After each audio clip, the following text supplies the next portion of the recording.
మీకు ఎప్పుడన్నా మీ సఫరింగ్లో దేవుడు నన్ను విడిచిపెట్టేశాడు అన్నట్టు అనిపించిందా? ఎప్పుడన్నా మీ శ్రమల్లో దేవుడు నన్ను విడిచిపెట్టేశాడా? నాకేంటి జవాబు అవ్వట్లేదా? నా ప్రార్థన ఆలకించలేదా? నాకు దూరం వెళ్ళిపోయాడా? వాగ్దానం చేశాడు ఈ మేలు చేస్తానని, వాగ్దానం చేశాడు ఈ ఉద్యోగం ఇస్తాను. ఇన్ఫాక్ట్ ఇంకా ఆపోజిట్ అవుతుంది. ఏమి ఉద్యోగం అక్కడ ఇంకా కూర్చున్నా? ఎప్పుడన్నా మీ జీవితంలో అనిపించిందా దేవుడు నా ప్రార్థన ఎంటలేదేమో? నీ నొప్పులు అనిపించిందా?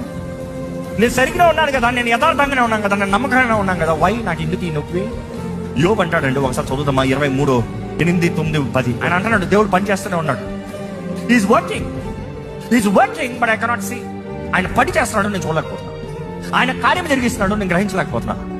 ఆయన ఉన్నాడు కానీ ఎప్పుడన్నా జీవితంలో అందరూ ప్రతి విశ్వాసి వెళ్ళే ఫేస్ అది. దేవుడు నేను నమ్మాను, దేవుడు నా తోడు ఉన్నాడు కానీ ఎక్కడ ఇప్పుడు ఇక్కడ లేడే. దేవుడు నా తోడు ఉన్నాడు కానీ ఈ విషయంలో కనబడతలేదే. కానీ అలాంటి పరిస్థితులు కావాల్సింది విశ్వాసం. యోబు విషయంలో చూస్తే తనకు వచ్చిన శోధనలో, పోరాటంలో చెక్కు చెదరలే.